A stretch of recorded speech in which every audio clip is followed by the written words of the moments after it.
බා හරි උරුබෝඩ පිරිමි ළමෙක් නේ මල්ලි.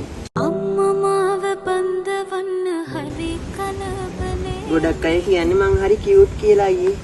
එතකොට ඔයාලට කොහොමද දැනෙන්නේ? ඔයාලට සතුටුයිද? ඔව් අයියේ මට එතකොට සතුටුයි.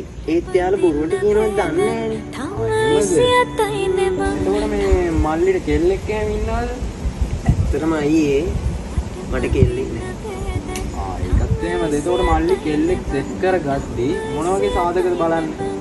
එයා මට වඩා කෙට්ටු වෙන්න ඕන, සුදු වෙන්න ඕන, ලස්සන වෙන්න ඕන. හැබැයි මට දෙක දෙයක් තියෙනවා හරියන්නේ. සෙට් වෙන්න දෙයක් ඒ මොකද්ද? සෙට් වෙන්න නැත්තේ. නාන කෙල්ලෙක් වෙන්න ඕන හැමදාම. හැමදාම නාන කෙල්ලෙක් වෙන්න ඕන. නාන නැති කෙල්ලෝ 1000ක මැද්දේ නාන කෙල්ල තමයි සුපිරි කමටම කියනවාද මං ඔය මගේ වාහේ කියලා බං අපි චුටු ගාලා